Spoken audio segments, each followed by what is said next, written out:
All right, Jeskai Tempo, Jeskai Hero, whatever you want to call it. This is our second time playing this. We're maxed out on Teferi Time Ravelers this time through. I cleaned up the mana from last time. Last time we played, this deck did not have enough blue sources in the mana base. We made that better. Port Town was a card I forgot about when building the mana base last time, so hopefully getting up to 16 blue makes Brazen Borrower a little bit better. Something that felt tough last time we played this deck was the Abzan mid-range or like fair deck matchup. So I've got a Miser Dig Through Time in the main deck, and then a second Dig, as well as some Gideon Ally of Zendikars and Teferi Hero of Dominarias here in the sideboards. That way we can grind a little bit in those post-board games of a little bit higher average card quality. Let's go ahead and dive on into a Pioneer League here and see how it goes.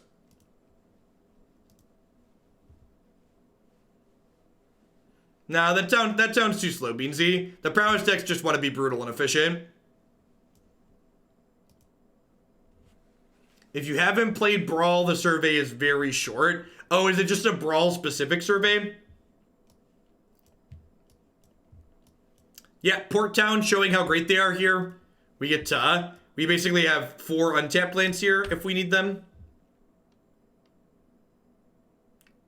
And that's great. So now I get to play Steam Vents tapped. And then I can go Port Town, reveal Plains Hero, Spirebluff Canal, Mantis Rider.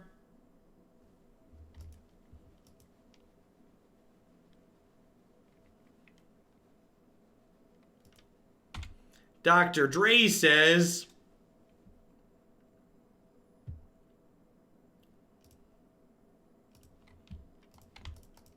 Pyromancer's a little scary, not having an answer to that.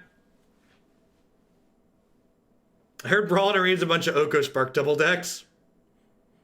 Yeah, I'm sure there's a ton of stuff in the first historic whatever. To answer your question, as always, will Jeff play X? Please submit it using the form on my website. Don't say yes or no to things without that being used. You really think your young Pyromancer is worth, like, with this in play, I'm snapping that trade off every time. Maybe they thought I wasn't going to take the trade. Or maybe they were happy with it, but like, that card is terrifying on its own. It's super terrifying with JAC. You play with my heartstrings, definitely. Flo Rita, thank you for the brand new Prime support. Welcome to Hoaglandia. I appreciate shipping your Bezo bucks this way this month. Back to watching one of your older vids. Seriously gained tons of respect for your saying, I messed up by responding to idiots on Reddit that you had the maturity to admit you made a mistake. And I just don't understand why people don't like you today to sound. Because some people, there's a lot of people who like, they haven't actually engaged with me and they're just repeating other things. And there's other people that like the internet never forgets. And like, those people are entitled to always remember, right? Like they can do whatever they want. There's plenty of great Magic content out there. One bad experience with me or one bad thing they heard forever ago will just like turn them off for forever. It's just how this works. Have a good one, Kenix.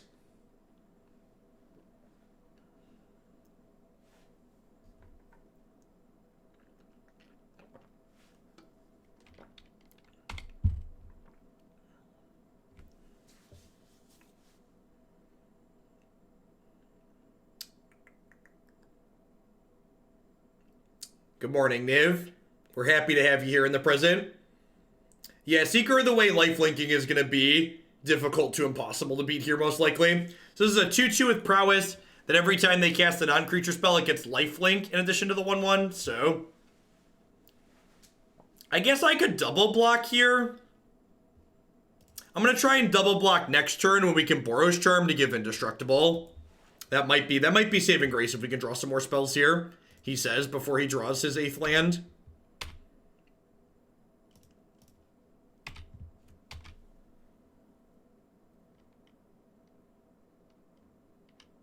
Yeah, I think there's also people out there who like just being able to spew into Twitch chat and like they're genuinely never going to be happy with the rules of how I manage things here, regardless of what they think about me as a person.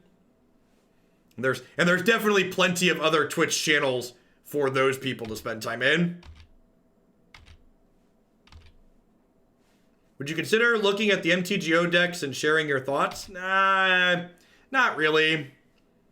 It's just like it's not profitable content, and it like there's only so many hours in the day to be making content. So like taking time off of my normal content to like do something like that isn't necessarily great.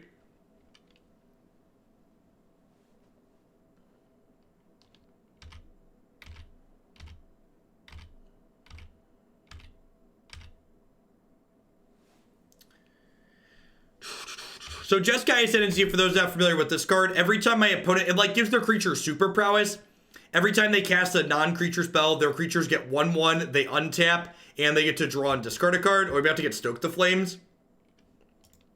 Super, super dead. Oh, they're stoking my creature. Uh-oh. Well, in that case. And if we had like 3 more spells this game instead of 8 lands, we might actually be okay. But unfortunately, we have 8 lands. I mean, Boros Charm's like better than Counterspell here, right? Like, it's Counterspell plus Fog most of your attack.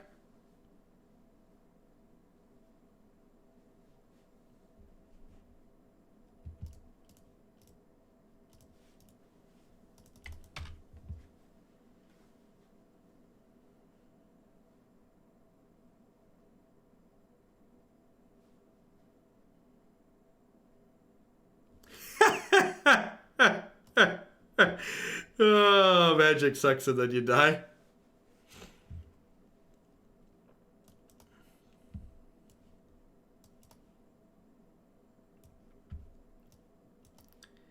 Alright, Justice Strike seems great. Fiery Impulse seems great. Is this a Spell Queller Teferi matchup?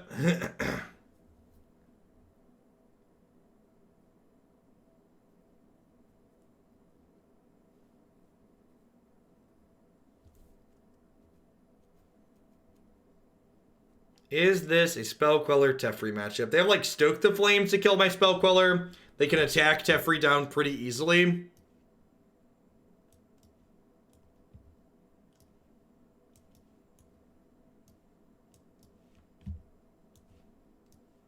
And bringing in more instants and sorceries. Maybe Dig Through Time is fine to leave in. Card's pretty reasonable.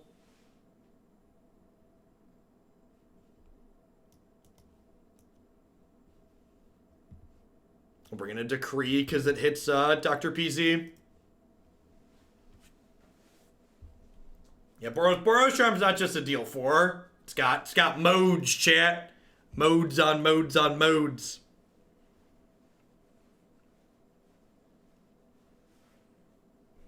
You get to savage people in combat sometimes too with the double strike mode, which is great.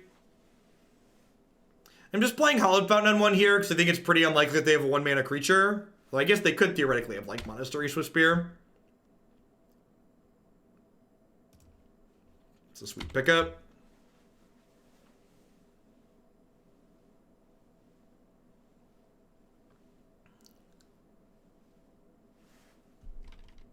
I'm going to veto this here, and part of the reason why I'm vetoing this is because I'm tapping out for Mantis Rider next turn anyways, so I kind of just want to, like, get while my getting is good with my mana.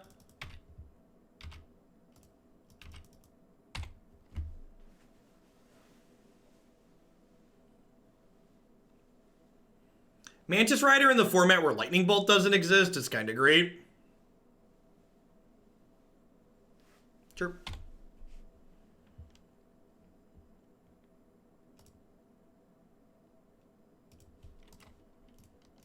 Let's send that back from whence it came. Let's shock this in. We'll hit them for 3 and then we'll Boros Charm them.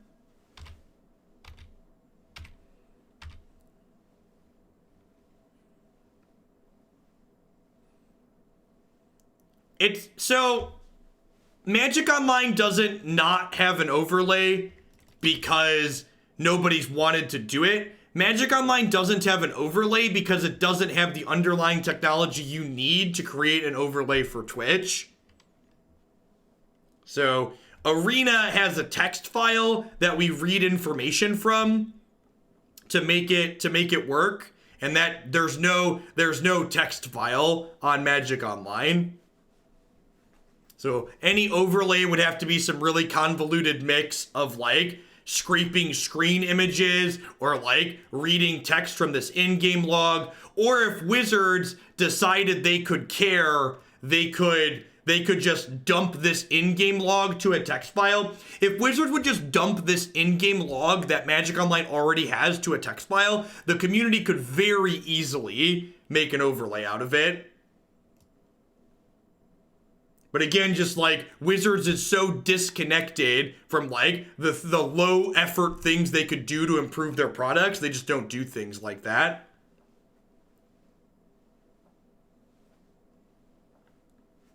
Like they dump $10 million into the MPL, but they can't have one guy spend a couple of days, one programmer spend a couple of days dumping this to a text file to make their application accessible. The overlay is like for Magic Arena where you can mouse over the cards on the screen.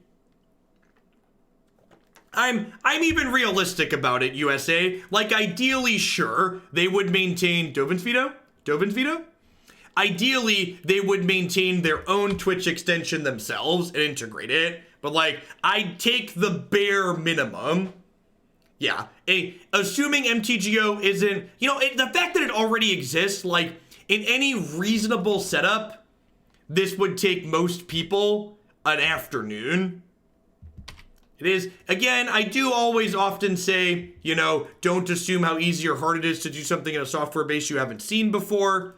But like I don't think it's unreasonable to assume that it would take most people an afternoon.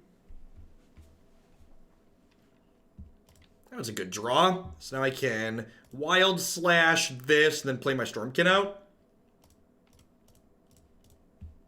And then next turn we can Mantis Rider plus Fiery Impulse, their follow-up play. Correct. It's literally just taking a log they're already generating and dumping it to a text file in addition to dumping it to their computer. Or dumping it to the output panel here.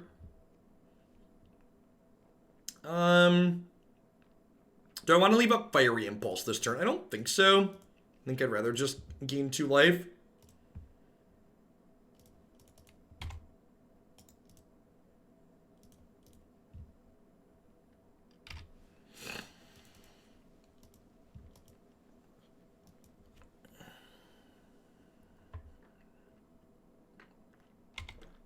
I think they should definitely just turn Brawl into EDH for Arena. It should be non-rotating. It should be 100 card.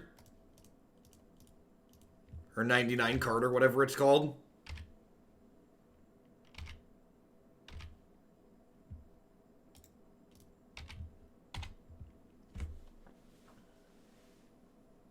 What if they have like raised the alarm here? Fry? Sure.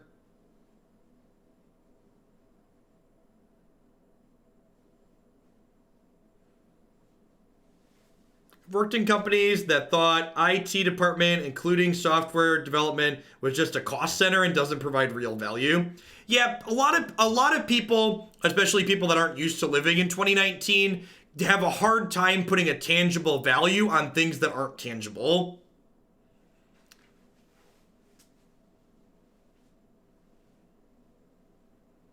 We're playing Lightning Stormkin instead of Storm Chaser Mage because of turns exactly like this one. Our deck also doesn't have that many instants and sorceries in it, so I'd rather just have the guaranteed 2 every time.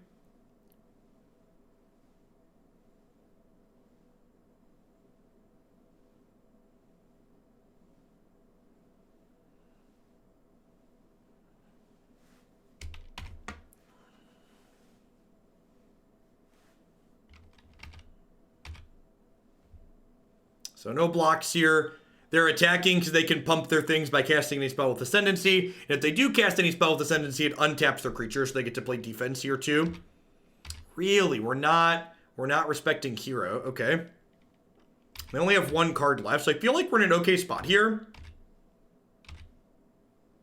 You can always find all of my favorite decks on my website here.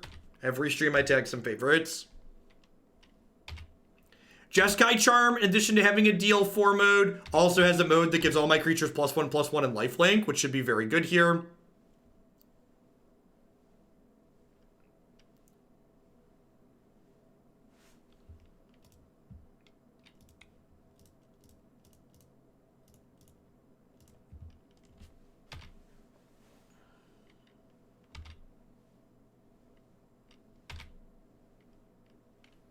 '29 2019 is a scary time. A lot going on in 2019. All right, so they're at 3. We've got a pretty decent board here. Charlie Ergen, many billion-dollar founder of Ditch, at a 2018 meeting I was in attendance at.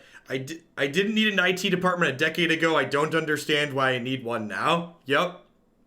Yeah.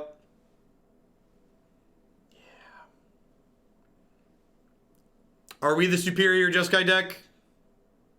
Fighting for Jeskai dominance.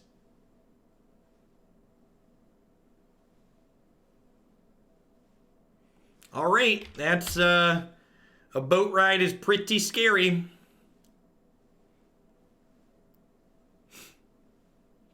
They gassed up. Can they not be dead here?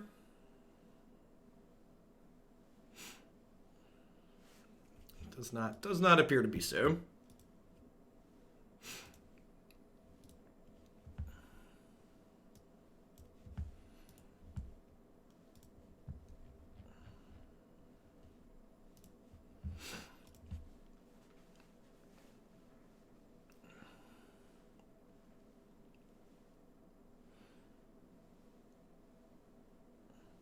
When the IT department works, CEOs ask, why do we pay you? When things don't work, they also ask, why do we pay you? Yep.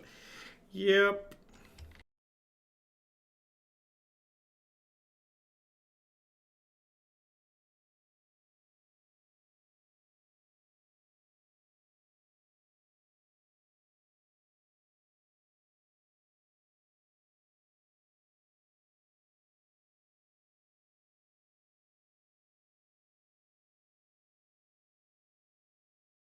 One of the things that's really sad but true in the world that we live is that wealth is often passed off as accomplishment, or like you're doing things correctly. That's the only way you could end up that there. And poverty is passed off as you had to have done something wrong to end up in poverty. When the reality just couldn't be further from the truth in almost all situations.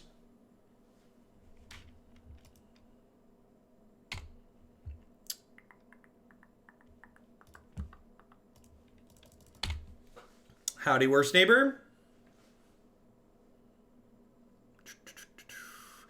Because I was on the draw, it might have been right to bottom. Yeah, I think I might have mulliganed incorrectly. I think because I was on the draw, I should have bottomed Spell Queller and kept the Azorius Charm, because that impacts the board.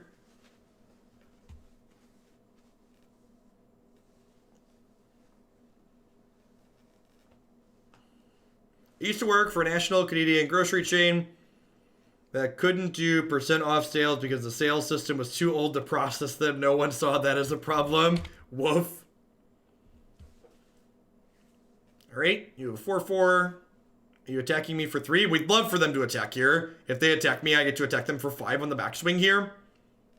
Get to go land Mantis Rider smush. And yeah, if I had Azorius Charm in hand, we'd be in a pretty good spot because Azorius Charm has a hidden mode of giving lifelink to win a race, but keeping Spell Queller was real bad. And like, that's one of the reasons why the London Mulligan is just so fantastic. Just like, the London Mulligan is so great because it lets you feel like you always had player agency, basically. Like, I always had a decision.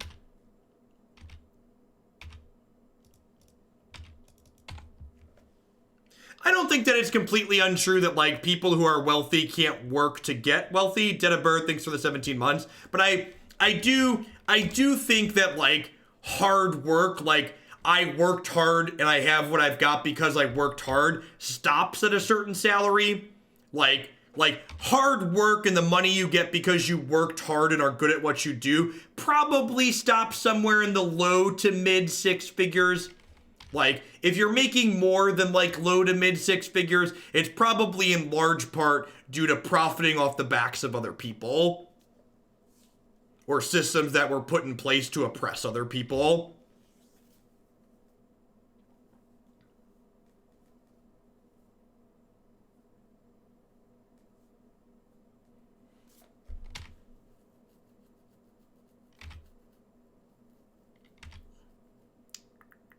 Feeling pretty dead here. Oh, they didn't attack with the Spellbreaker. Okay, so they just, like, want to keep Domri alive?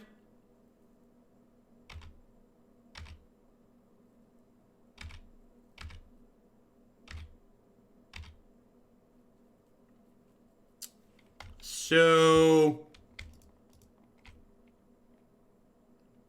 I could have killed Breaker if they attacked. How? Oh, because it had a point of damage on it. Okay, I got you. You're right. It had damage marked on it from fighting. I think we're too far behind here. I don't think we... I think the fact that I bottomed the Azorius Charm and that we were on the draw, like my mistake compounded with the fact that we were on the draw is too much.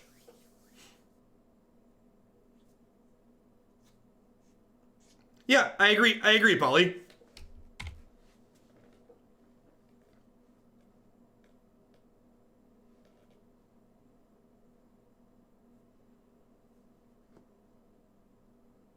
Are you sure? If you work really hard and make $5,000 an hour, you can be a billionaire in 500 years?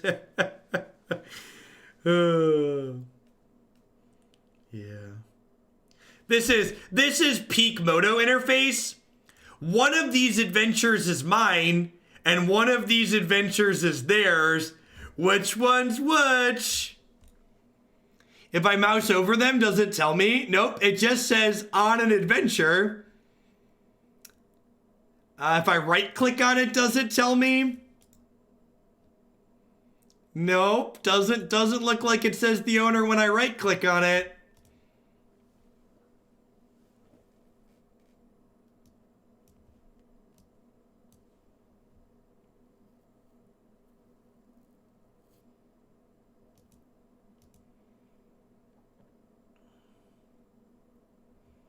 I assume I'll re-enter the workforce someday, at least part-time, just for, like, to do something that I enjoy doing, Jin. Like, for example, I really like teaching. The reason why I taught for so long is because I like it. Yeah, ideally it would be because it's just something I want to do again, right? Hey, Shep, thanks for the 9 months. I appreciate that. Welcome back. Yeah, imagine if I just, like, had a Azorius Charm here to, like, floop this Copter back on top of their deck. Yeah. And this is a little bit of wrong half problem, too. It's extra wrong half because I boarded incorrectly, but, like, Spell Queller and Teferi are both pretty bad against decks that are playing to the board.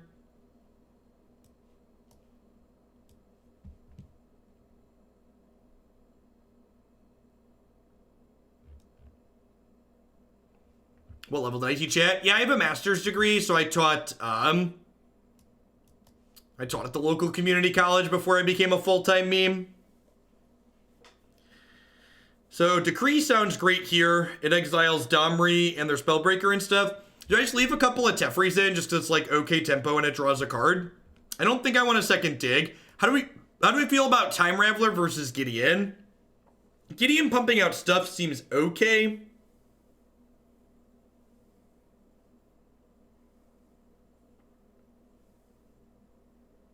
Yeah, dealing with parents kind of sucks. We could coward split it. I like that. Let's coward split it. In.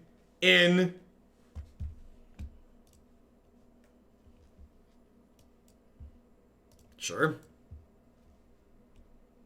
There's no fear in this dojo, ain't that the truth?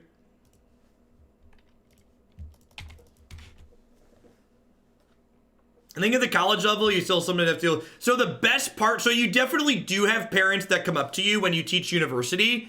But in Illinois, at least, you're legally not allowed to give them information on their child's performance unless their child fills out paperwork. And their child's not going to fill out that paperwork because if they were, the parent wouldn't be coming to me directly. Is that law everywhere in the U.S.? That's federal? Okay. I don't like to make assumptions. I knew that was the law where I've taught in Illinois. It's good to know that that's federal. So telling parents to pound sand that I wasn't able to help them was always a good feeling. It's like, get out of here. Go talk to your kid. I don't care if you pay for their classes. Talk to them.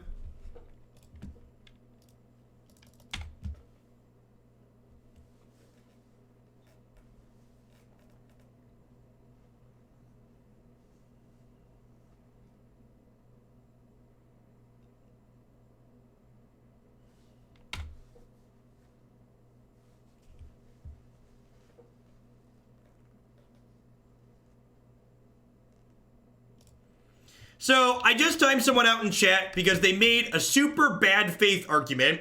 And the bad faith argument is, and you hear this get thrown around a lot by conservatives especially, is that if you want to make more money, you should get a better job. So basically what that argument makes is they're saying that if you don't want to be in poverty, you should get a better job, but whoever replaces you, they deserve to be in poverty. We live in a society that has an incredible amount of wealth, especially in the United States. We are one of the wealthiest countries in the world. There's no reason people should be living in poverty in the United States.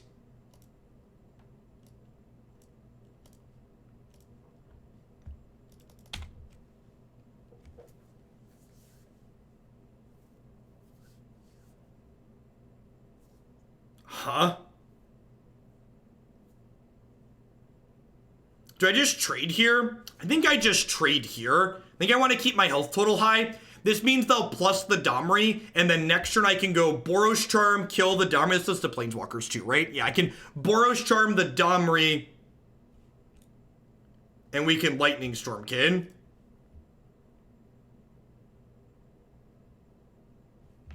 Thanks for the 29 months, Nemesis. Did I stutter? Did I say, I meant what I said and I said what I meant? No one should live in poverty in one of the wealthiest countries in the world.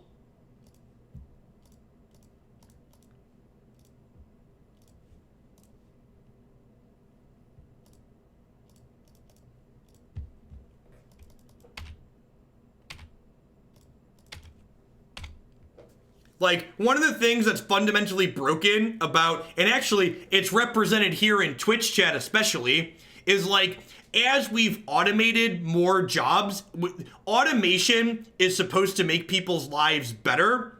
But the problem is that the extremely wealthy are the only ones profiting from that automation. So you have people showing up to these office jobs and telling them you have to work 40 hours a week to make your paycheck so you can live.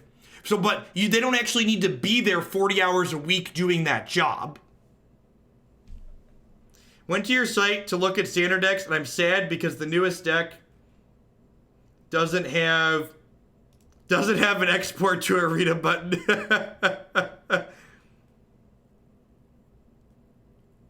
Yeah. Yeah, and that's exactly true. Poverty breeds disease, crime, and lack of education. People living in poverty in the United States costs us money.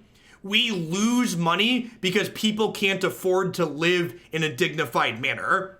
So it's a win-win situation. If you make sure nobody's living in poverty, people get to live dignified lives, and you save money. So there is a profit reason to not have people living in poverty as well. I think we just died.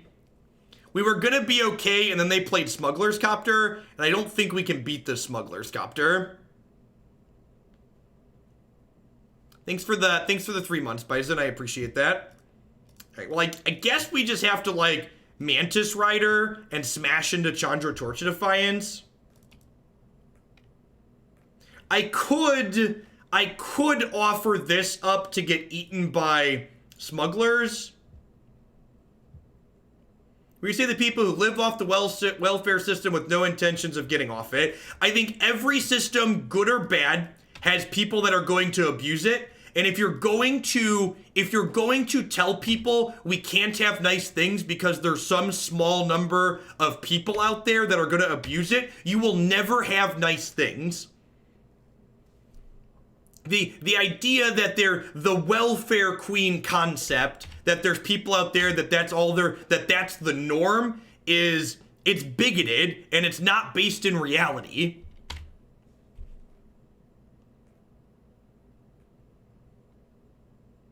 How do I suggest the poverty situation be solved? By providing basic services to people that live in the country, like early childhood education.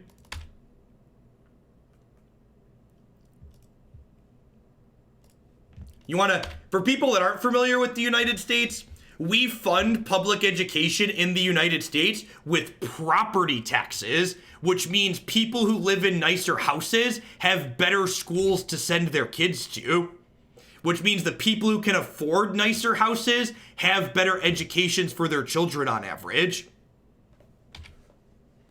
It's a class system.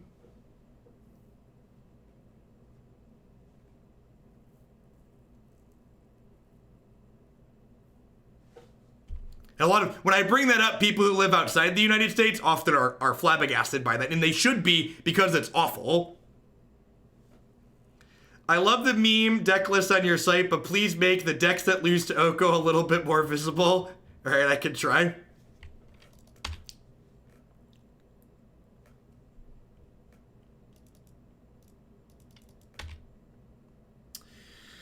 I think we're dead. We're getting attacked for 6 here. I can attack Chandra down, but then they have a removal spell on board here. I basically need to draw a Wild Slash next turn so I can kill whatever creature they try to fight my Mantis Rider with.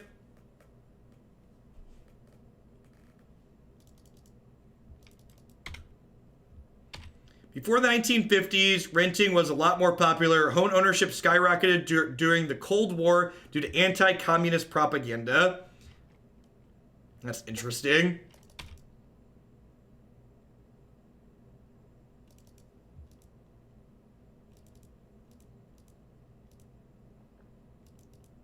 Oh, and we're just at 3 now, right? Yeah. Yeah, we're super dead.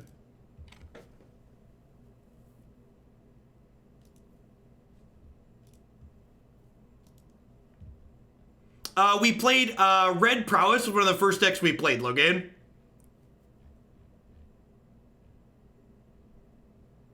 Thank you for being an articulated and passionate progressive who takes the try to inform rather than just rage. So red green. I think we've ended up playing red-green Prowess, Logan. I looked at all the Treasure Cruise decks, and like the cards that fuel Treasure Cruise just seem pretty medium. So I ended up going in a little bit different direction. Aquil, thanks for the brand new Prime support. Welcome to Hoaglandia. I probably should have mulliganed this. I don't have any threats, and like, there's only 2 Jeskai Charms in our deck, and that's because we kind of want to draw them later. Any threat would be a good draw, but yeah, I think I should have mulliganed this.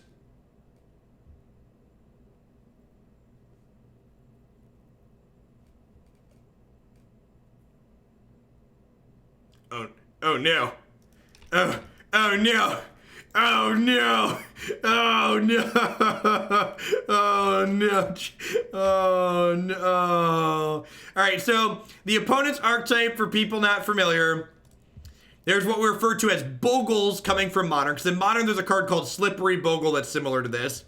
And their deck is based around playing creatures with hexproof and then putting a bunch of enchant creatures on them to make them scarier. So we basically just can't interact with what our opponent's deck is doing, and my hand's not really racing. So we might have a bad time. If they have Armadillo Cloak, we're definitely dead. There's a card that gives the enchanted creature lifelink, which we can never race. If we draw like a creature this turn, we might be okay. Yeah, okay. So we drew Mantis Rider. So if they don't have the lifelink enchantment, we might be okay. If they don't have Unflinching Courage to give their creature lifelink, we might be able to race them. So we have 10 points in our hand, right? So like, if they don't give lifelink and they attack us here, we're actually going to kill them on the untap with an untapped land. Unfortunately, they have no fear, and we have died.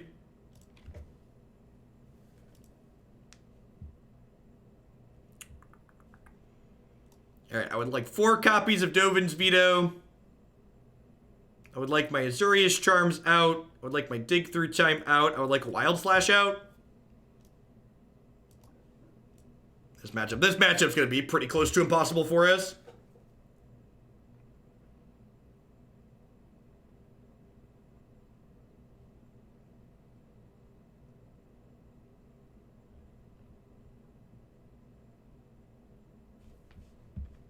So on the play, with a mix of like vetoes and spell quellers, we might be able to steal one here.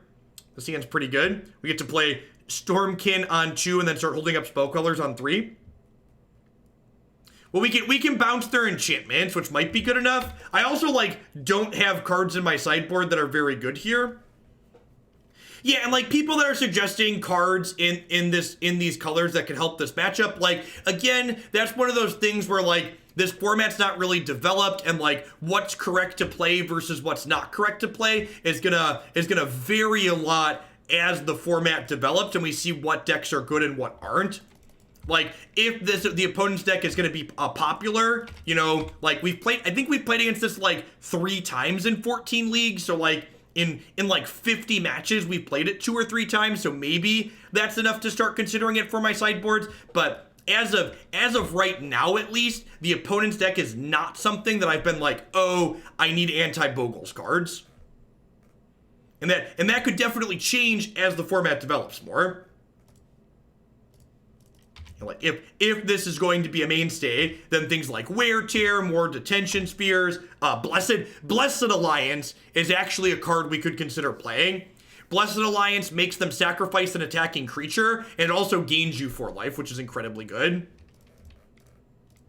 I think that would be my first consideration card for like cards that die that I would want to play to like help this matchup. Crackling Doom's a good one. Yeah, Blessed Alliance I think is a good example of a card that's like not just dead in other matchups that would like also be very good here. Okay, yeah, like we countered their all that glitters here.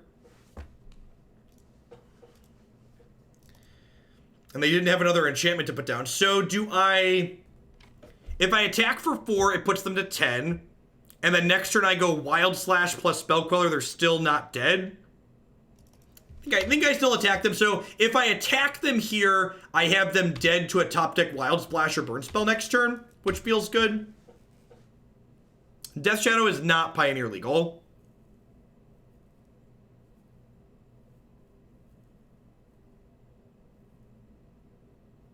Yeah, Spell Queller giving 0 cares about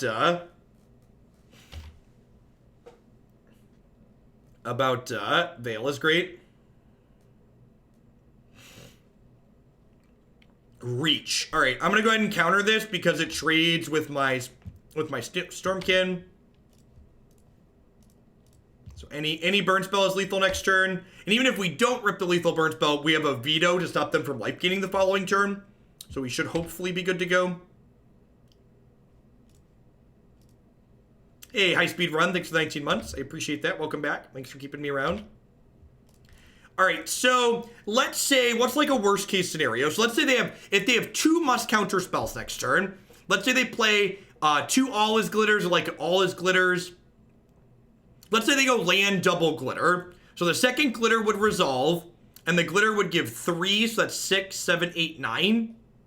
So I'm still not dead even if they have double glitter. So yeah, I'm just gonna smash them here. Put them to 2 and say go.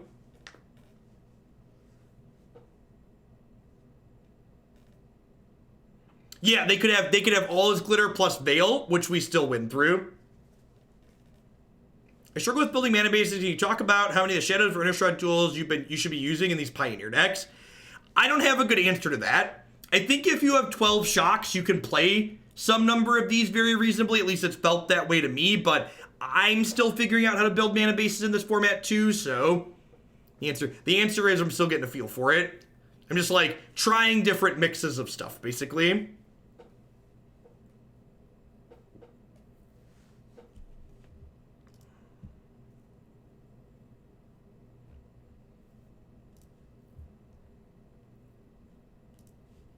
All right, sweet. Got on the scoreboard there.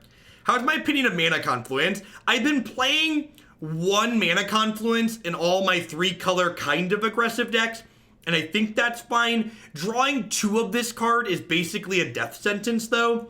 So unless your deck is like hyper aggro, I don't think you ever want more than 1 copy of this card. Because like drawing 2 of them means you usually die even to mid-range decks. You just take too much damage.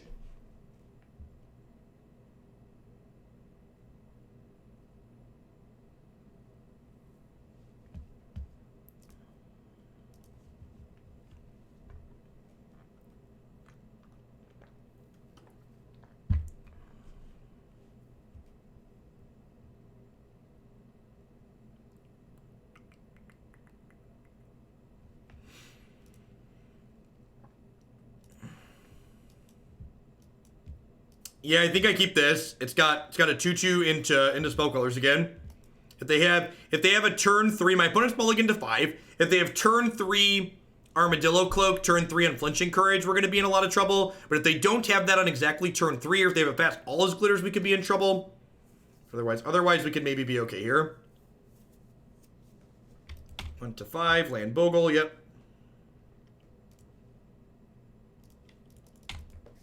Yeah, anything that has a super large aggressive slant, I think it's fine to play more Mana Confluence, but anything that's like occasionally looking to go past like turn 6 or 7, I don't think you can have 2.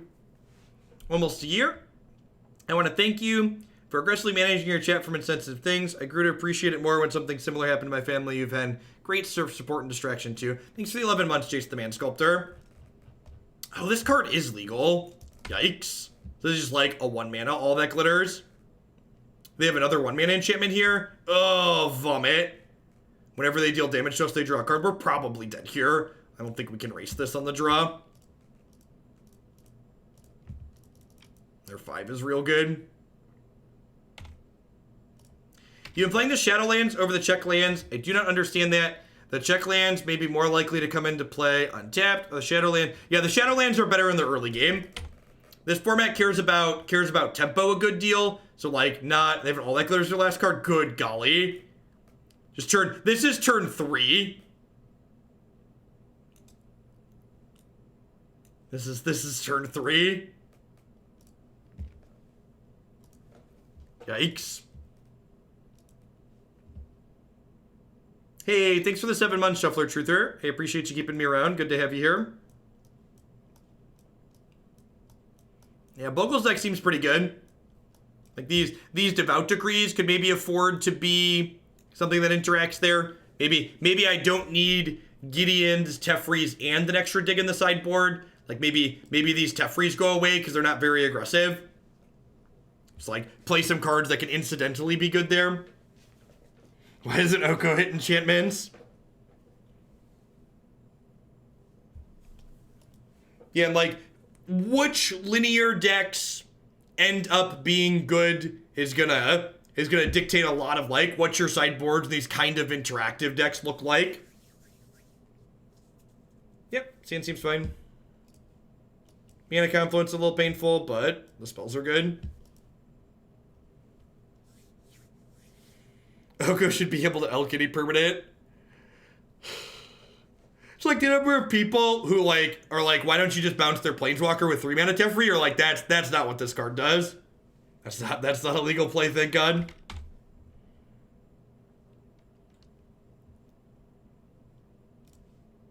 Perfect.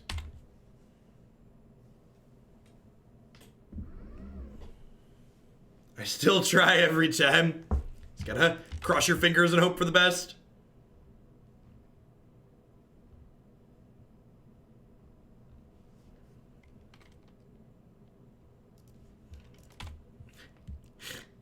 The last time I checked the Magic section, Croaky's stream title said number 6 going for Mythic 1, and now it says number 30 going for Mythic 1. I feel like that's the wrong direction. I'm uncertain, but I feel like he's it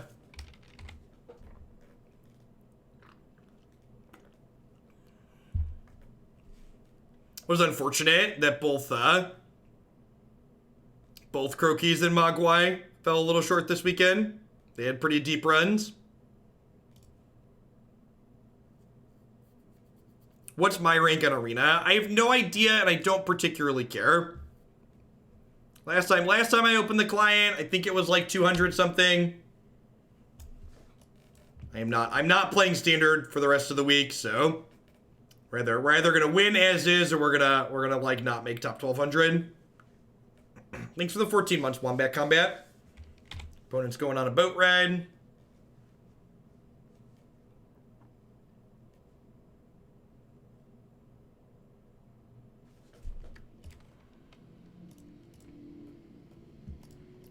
Unless there is a giant exodus of people who say that they're gonna unsub if I don't do some Standard, I plan to not do Standard until the format changes. So, if you are someone that wants Standard content, make sure you make your voice heard in the sub survey at the end of the week.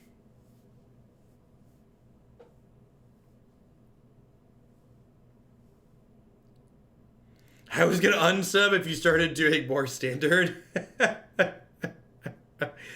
Oh. Yeah, I was super impressed with the Mythgard coverage this weekend. Their tournament did really well. No, I'm not putting the survey up till the end of the week. I don't want to put the survey up until, what's it called? Until after, my mouth is mush. Until after we've played some Brawl. Because I want to ask about Brawl on the survey.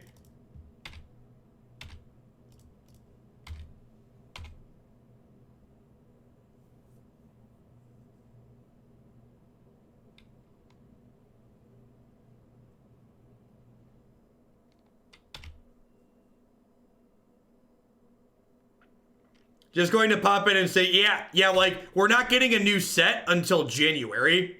So, like, if they don't make it do I want to just do that? Are they dead? Are they dead? They're almost dead. Alright, I'm just going to hit them for 4. The only complaint about Mythgard is the top 8 was whoever was casting the client had Mythgard in-game settings at low, and the game client is super fuzzy on my 4K monitor. That's awkward. What was the Mythgard channel name? You should go look on my Twitter. I tweeted it out over the weekend.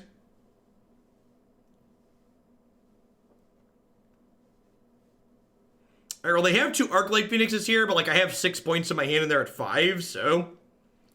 Yeah, well, I mean, best of 1 Brawl's the only option, so Wednesday. Brawl is not looking very, very appealing so far. For context, I told people a day and a half ago that I was looking for Brawl submissions, and we've had 0 Brawl submissions so far. So I'm going to guaranteed play Brawl on Wednesday, but I'd be surprised if the numbers are good based on the fact that we had 0 submissions.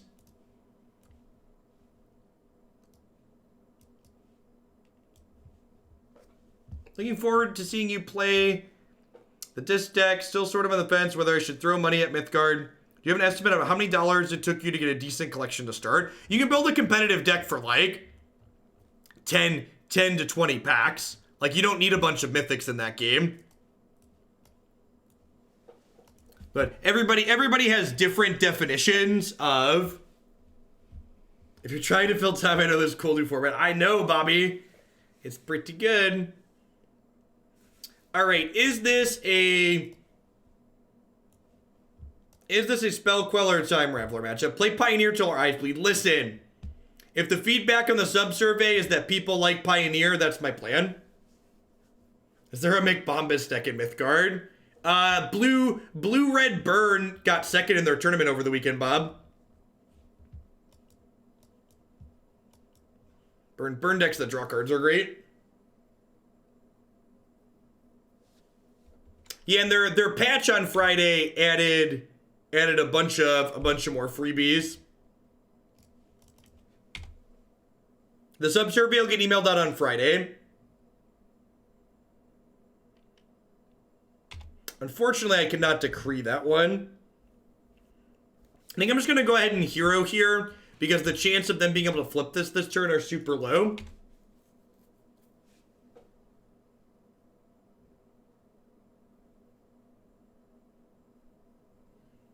The sub-survey is going to have a question about Mythgard too. To gauge interest in that. They're draw 2, discarding 2. Wonder if they're about to flip a bunch of birds into play. Hey, Angry Land, thanks for the 13 months. Welcome back. I've decided my speech is more important than my $5. Thanks for the 4 months. I appreciate that. Wow, they binned another thing in the ice, so they don't have any Phoenixes here. Brazen Borrower resetting this thing should be great. Can I have a land, please? Rude. Do I expect them to have counterspells? I feel like I expect them to have counterspells, so I'm just going to do this now.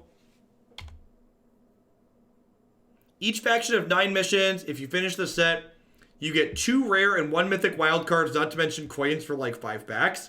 Wow, that's super generous. So it's like, by free-to-playing stuff, you get 5 mythics, 10 rares, and then like 25 packs or so. It's pretty sick.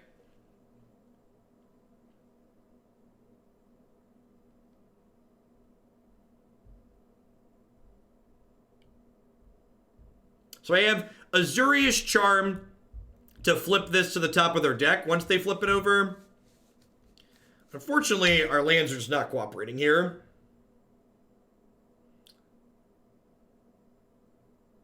That's not true. There's actually, Rosethorn Acolyte can let you flip it early, right? MythGuardHub.com has a deck builder and card database for Mythgard. My schedule for this week is Mythgard on Wednesday and Friday, I believe. It's up on my website and my Twitter.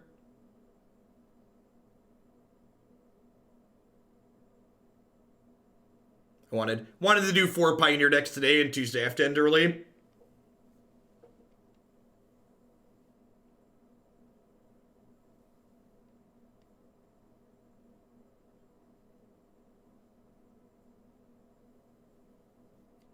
So they still haven't ditched a Phoenix. If they don't have a counterspell for this Azorius Charm, vomit. If they don't have a counterspell for this Azorius Charm, we should be in an okay-ish spot.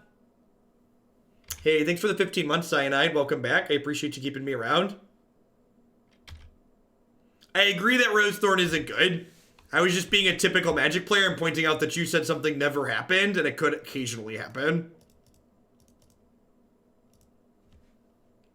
How quickly do you think we'll watch you make a change of standard if Pioneer was on Arena and we didn't have to interact with this 2001 text-based RPG Mono UI? Oh, that's such a great way to phrase that. Am I allowed to discuss Mixer if you had any interactions with the platform? Mixer's the retirement home for Twitch streamers, right? I think I heard something about that.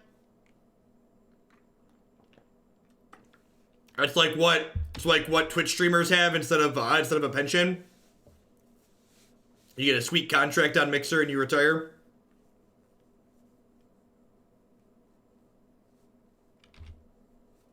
Ooh, them plussing that when we have this Devout Decree is great.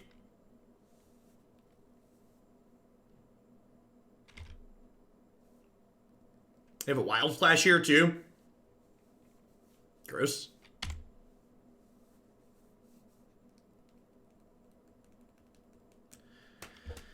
Huh?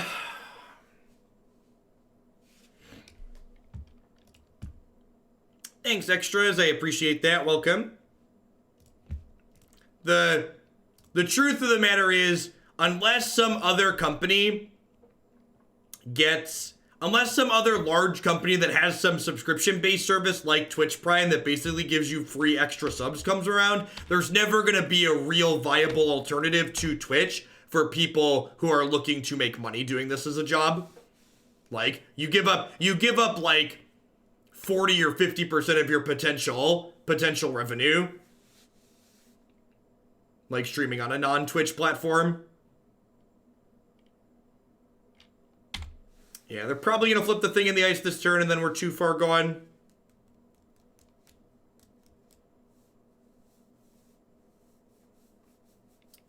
I need to get the Brazen Borrower into play before this flips, but I guess they could have also just killed that.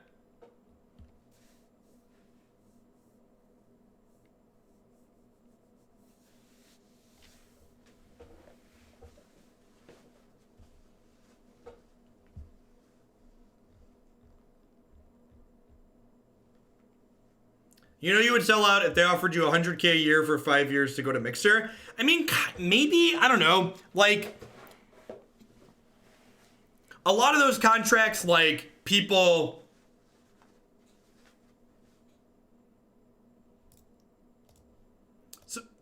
So like, just to give you context, I can't say who because, like, I signed an NDA, but, like, I definitely turned down an offer this year to a Twitch competitor who wanted to pay me to change platforms. Their offer was not attractive enough. And I'm no Shroud or Ninja. I'm sure that they got infinite money compared to what I was offered. But I cannot share who. But I did turn down a contract to change platforms. Just like, all things considered, I'm pretty confident that taking that offer would have lost me money in the long term. Grinder, yeah, it was Grinder. Yeah, you got it.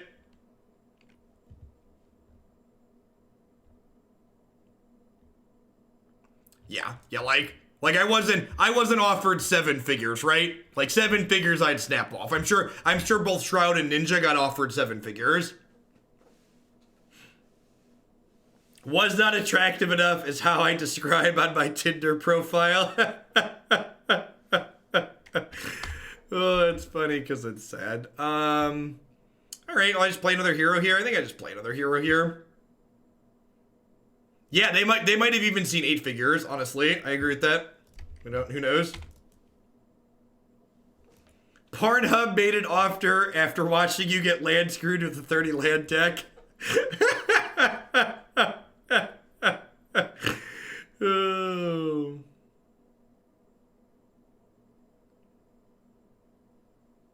So, Twitch contracts are actually exclusive, so you can't stream on a non-Twitch platform and be a Twitch partner. It's just not how it works. Hey, thanks for the quarter of a year, Revelry. I appreciate that.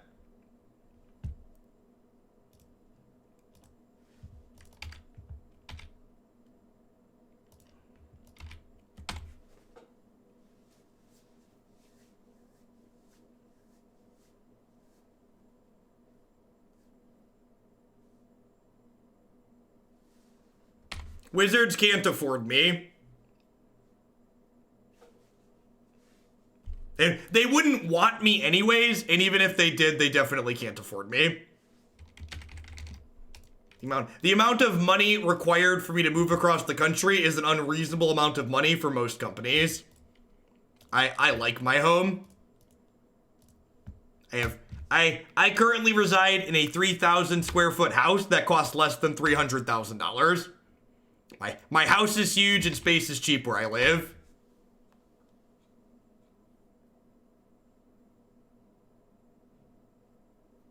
Lightning Axe, bin Fiery Temper. Vomit.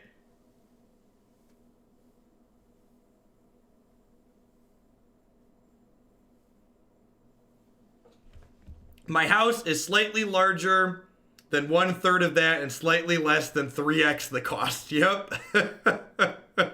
Yeah. For customers, I think the overall value of Twitch Prime is just incentive enough to stay on Twitch, and because of that, streamers should stay on Twitch. I agree, Red Eye. I agree. Well, they were almost out of gas. I wonder if I'm supposed to have my digs in this matchup. I think cutting my digs is probably a mistake. I think both sides have enough interaction that I'm probably supposed to keep these in to keep up. Maybe Teferi's supposed to be in here too. I can see that. I'm going to play this land out because it allows me to pay for Mystic Dispute on my Spell Queller. Here in SF, my rent is under 2K for 500 square feet. Yep. Yeah, that's significantly more than my mortgage.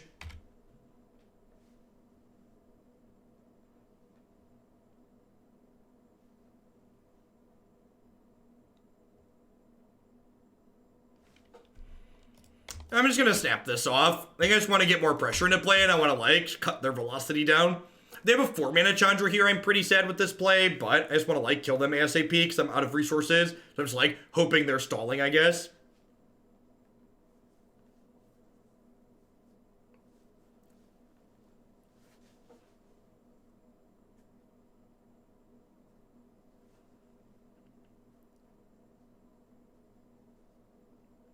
Yeah, I think I'm boarded incorrectly for this matchup. Yeah, they ditched a bird here.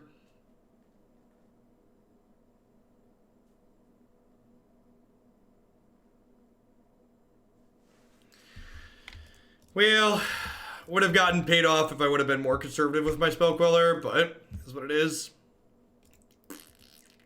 Yeah, I just don't have any comeback mechanics at this point. Without 5 mana Teferi dig in my deck, I just can't catch back up here.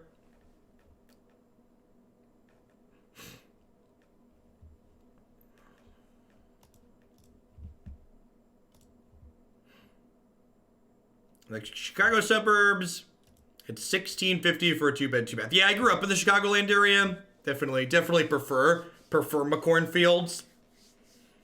Has this turned into a Justice stream? Something like that. What does Phoenix lose in this format? Faithless Looting? Well, I guess that card's banned now, so maybe not much. It's not much the answer. I do not have a shilling leaderboard. That would probably be a useful thing to have, though. Should pass that feedback along.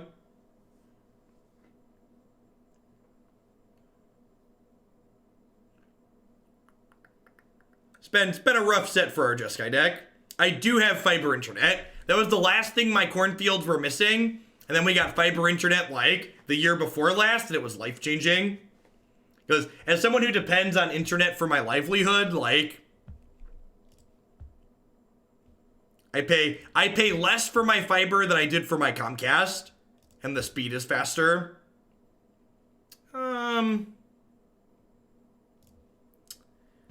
Throw back the Wild Slash, actually. I'm just gonna keep my guaranteed 3 lands here, I think.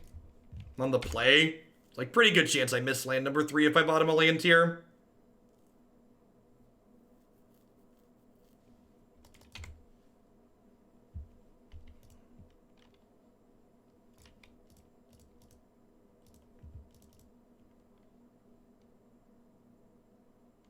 A wildfire started across the street from my office, so I get the day off. Yikes.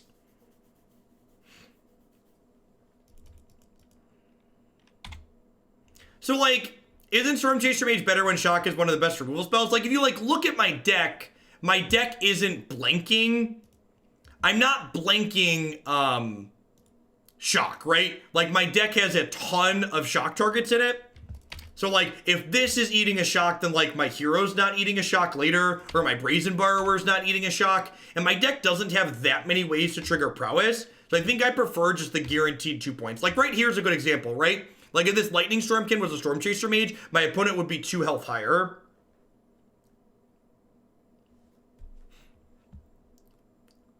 We've sent this list to 5 other streamers who want a good brews, and none of them would play it. My roommate and I are counting on you. Please submit any decks that you want me to play on stream, potentially through the form on my website. I'll send out responses again later this evening. Again, for people not familiar with this incredibly rude interaction, when 3 mana Teferi is in play, Spell Queller does not let them recast the spell underneath it. So I'm going to play this Teferi and pick my Spell Queller up, and they're not going to get their Satyr back. They're going to be able to kill my Teferi on the backswing, but that's fine. Unless I draw a Wild Slash. I think it's right to just, like, do this. Sweet. And then next turn, I can Spell Queller something plus Brazen Borrower.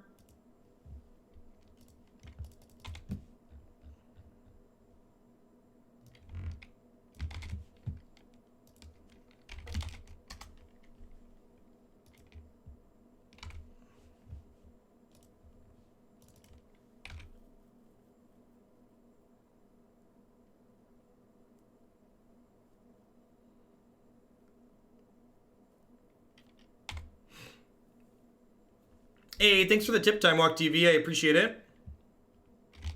Ooh. Where's my events tab? My blue-white control sounds excellent. So some Midnight Reapers and a Cartel Aristocrat here. Mantis Rider. That sounds great. So if I Spell Queller something this turn, I can hit them. Do I have lethal next turn regardless? I don't, right? So I think I just want to hold up Spell Queller this turn plus Brazen Borrower. If they don't play into Spell Queller, I'll just Borrower, bounce something, plus replay Borrower. I would be surprised if Fleecemane Lion's a playable card. I think Voice of Resurgence is probably better, and I'm not sure that you want both of those types of cards. Oh, I guess Brazen Borrower's bounce is really bad in the face of Cartel Aristocrat, huh? They just sack whatever I bounce, then I lose my Borrower.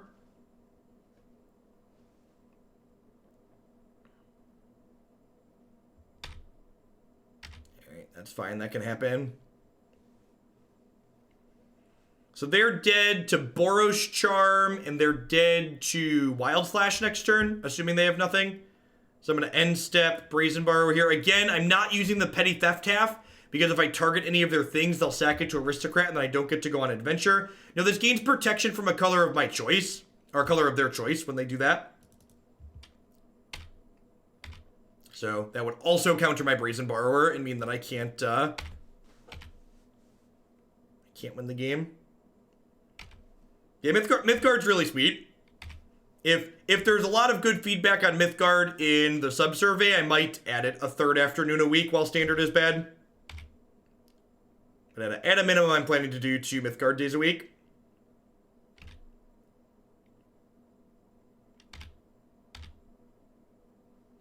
I think Voice is a fine 2-drop. Scavenging Ooze is also really good. Voice and Screws both seem good. Alright, Fiery Impulse sounds great here. Devout Decree sounds fine. I guess they have like Midnight Reaper and stuff, so that's probably pretty good against that.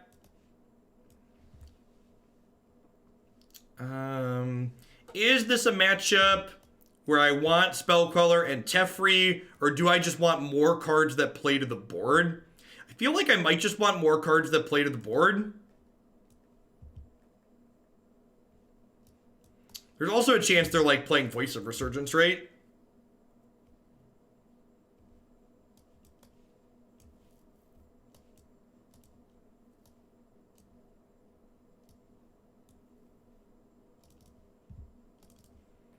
I'm going to bring in the extra dig because I'm bringing in a bunch of cheap interaction, which means I'm more likely to be able to cast this for a discount.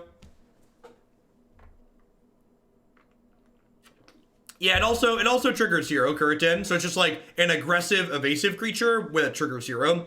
So the basic idea is that like we have some removal spells, but the core of our threat base flies in the air, and then like Hero can generate some blockers on the ground while our Air Force gets the job done.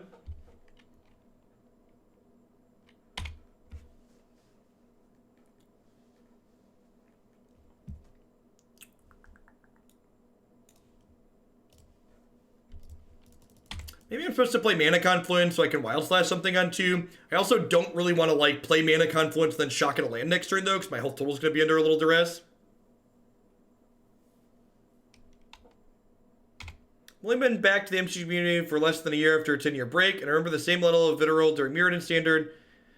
No, and actually it was funny, someone else was comparing the current, like, someone else was comparing main deck Noxious Grasp to like Mirrored and people main decking Shatter. Yeah, I'm super excited that Pioneers had a good viewer count, too. I think Croakeys is above us with Standard right now, so we'd probably be a little bit higher with Standard, but, like, not high enough that, like, I want to not explore this and play that instead. A lot of people are playing both Windmagus, so the answer to your question is yes. You don't play one or the other, you play both? I've seen a number of these lists that I've looked at have, like, 6 to 8 of that effect in it. Vomit. So, Zulaport Cutthroat here is a 1/1 for 2. Then whenever another creature dies, each of their opponents lose 1 and they gain 1. The combination of both Mana Confluence and a lack of another land tier probably means we're dead.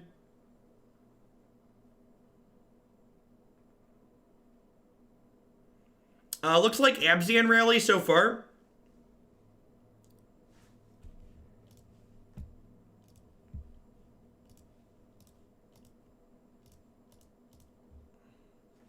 So I have to lose 2 to kill this Zulaport, and then I basically have to lose 2 to kill the next one because I have to Mana Confluence. Could they kill Modern? No. So people, Extended died because nobody liked Extended. For people that don't remember their history. Modern's not going anywhere. I think Modern's growth is going to get stagnant at this point because people who are looking for a new non-rotating format are going to come here instead. But I think expecting Modern to go away entirely is just silly. It's just not going to happen. There's a lot of people who just have no desire to play Standard, which is a big part of why Wizards is incredibly idiotic with their push to make Arena Standard only. Is a short-sighted and bad decision for them to push only Standard the way they're pushing with Arena. Sand needs a red source, but like, if we find any other land, we have this. I have like 3 castable spells, even if we don't find red.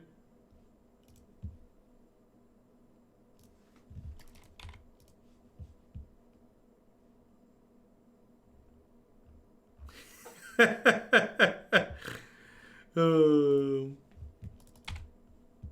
think Modern will slowly turn into Legacy. Legacy will slowly turn into Vintage, and Vintage. I agree. I think there's another possibility too. I think like I wouldn't be surprised if we see places like NRG and Star City Games turn their team tournaments into just no Standard tournaments. If they were like the team tournament was Pioneer, Modern, Legacy. Feels bad, man. And again, like, this hand's not even just about missing red so much as just like, I'm missing a third land. Like, if I had any third land, I'd get to play Magic this game. And I just don't have a third land, so I just don't get to play.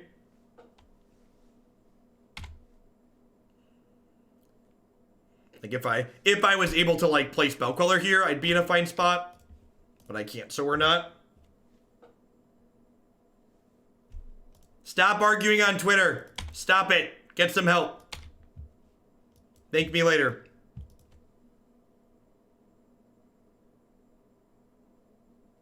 It was nearly 3-1 in voting to replace Standard with Pioneer. I believe it. Yeah.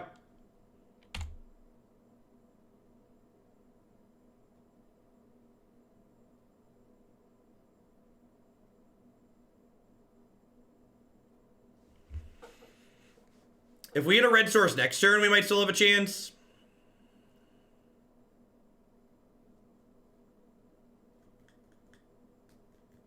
Please.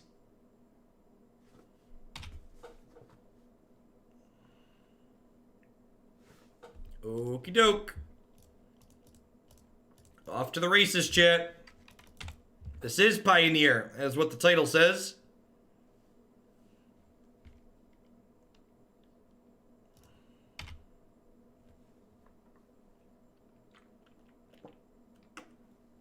Wonder how long till SCG has Pioneer opens. Q1 2020 if they're smart.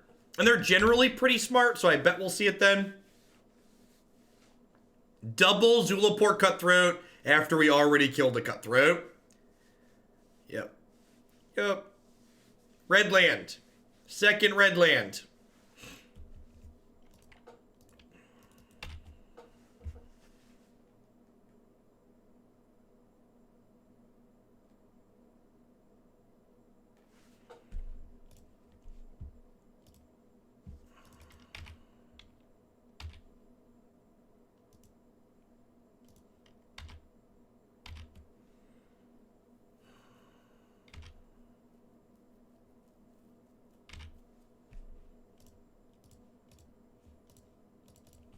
Have you considered being luckier? Definitely. It's a good line.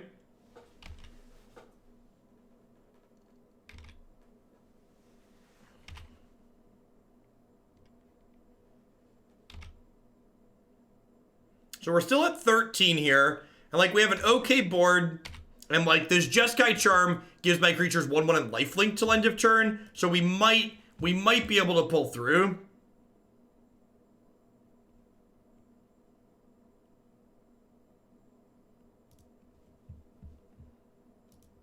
And the lifelink from Jeskai Charm might let us pull this out. Especially if we have like an untapped red source next turn and we get to go like Stormkin into like Pumps hit. We could be okay. They only hit a Catacomb Sifter, that's good. So whenever a creature you control dies, you scry 1. It's pretty good.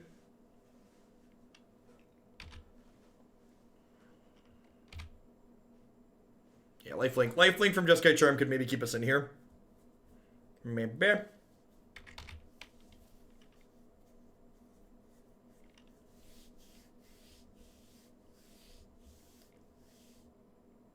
Yep. Oh, they were triggering Revolt. That makes sense.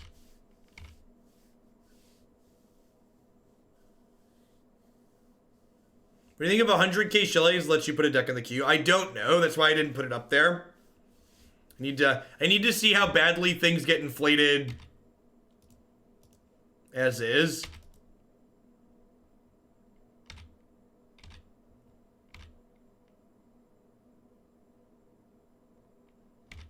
All right.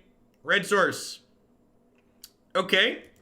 All right. I mean, we definitely had worse draws than that, right?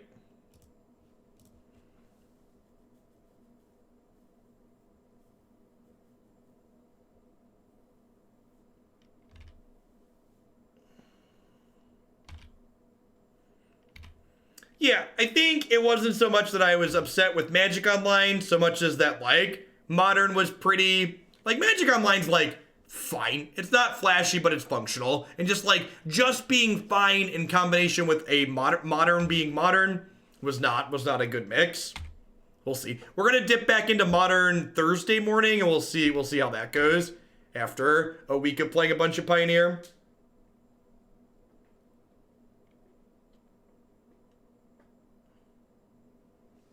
Battling Bard, thanks for the brand new Prime support. I appreciate that. Welcome back. Thanks for keeping me around. The capitalist in me thinks too that, like, if I don't let people add decks to the queue with shillings, but I let them bump decks, people will save up to bump a deck, and then they'll give me $10 to add something that they can then immediately bump. So, by giving you a free-to-play bump option, I generate some revenue that way. Is most likely the case. Yeah, that's true too. Arena, Moto is still like as slow as it's always been, and Arena's gotten like steadily worse since it hit open beta. Please give me something to Spell Queller.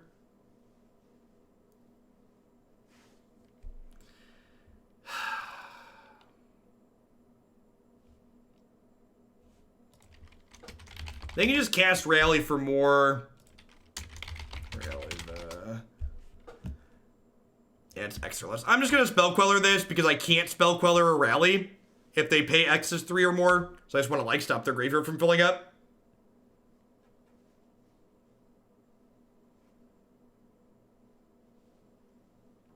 I mean, I also just, like, don't think competitive Modern is very fun. That's part of the issue. Hey, thanks for the 2 months, Slow Future. I appreciate it. Welcome back. This is protection from white, so I can't block it. Untapped red source lets us go Stormkin into Jeskai Charm here, which would be great.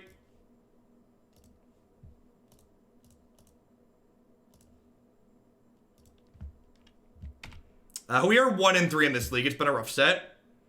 I'm on mobile with Mythgard, and it just stopped working altogether. No, I haven't had any issues with it. This also isn't Mythgard technical support, so I'd encourage you to, like, go file a bug with them if you're having an issue. Make sure your client's up to date. They had a patch on Friday.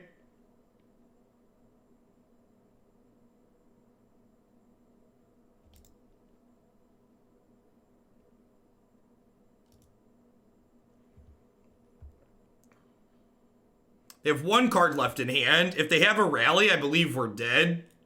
Rally the Ancestors, for people not familiar, is a card that returns all of their creatures with converted mana cost X or less from their graveyard to play. So they would, like, get back these Zulaport Cutthroats and everything else. And then, they get back these Zulaport Cutthroats and everything else, and then just sack them all to kill me. Although I'm going to gain a ton of life here. I'm going to gain 3, 4, 5, 6, 7, 8, 9, 10, 11. That only puts me to 18, and with double Cutthroat, we're still dead. So, if they don't have Rally, we're in a great spot here. If they do have Rally, we're just dead. Oh, we're also not gaining life on these two, right? We're only gaining 6. I don't think that matters. I think gaining 6 is enough to win the race if they don't have Rally. So you are right. They're gonna sack these 2 to Cartel Aristocrat, so I don't lifelink. But I still get 6 from these dorks in the middle. And then with Dig Through Time especially, like they're taking 6 down to 8. So if they don't, they get to scry a couple of times here, which is scary too. They put a card on the bottom. So bottoms up is good for us. If they go to 8, we go to 13. Next turn I have a 3 mana Dig Through Time, which is nice. Hopefully they're dead. There's a land. There's a Satyr Wayfinder. Hey, baby.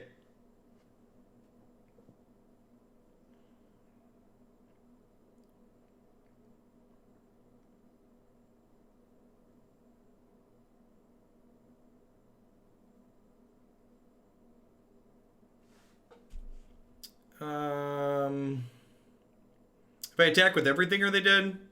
Not quite.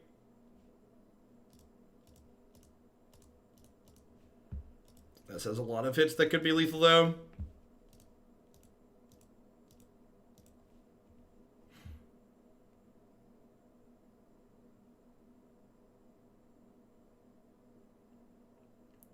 Yeah, Wild Slash is lethal. Boros Charm is super lethal.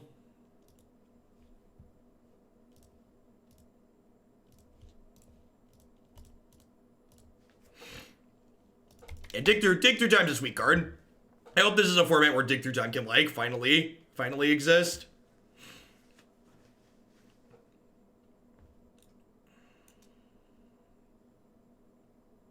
So, opponent bricked off on the rally there for a little bit too long.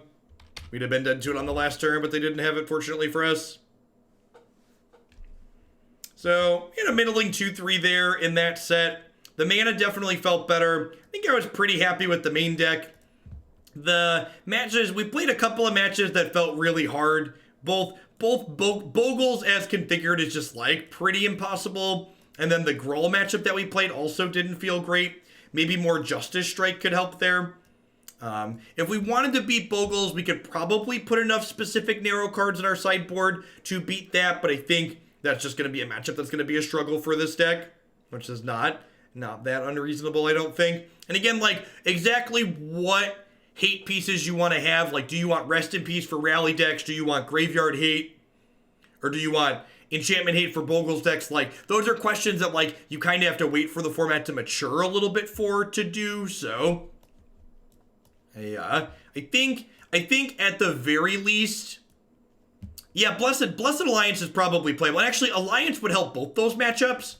I think at the very least, I think 5 kind of grindy cards here ended up being too many. I think I would keep Gideon because he's kind of aggressive, but I think I would cut these Teferis and I would turn them into Blessed Alliance if I was looking to play again. I also think there's a lot of merit to exploring different configurations. Like, the person who requested a replay wanted specifically the hero build again, but I think there's almost certainly other good Jeskai variations out there that are like playing Mantis Rider and Brazen Borrower as like 3-power evasive creatures, and like Boros Charm is a little bit of reach. Like, what the details that you fill in around those cards, there are a lot of different things you could play. All right, so rather than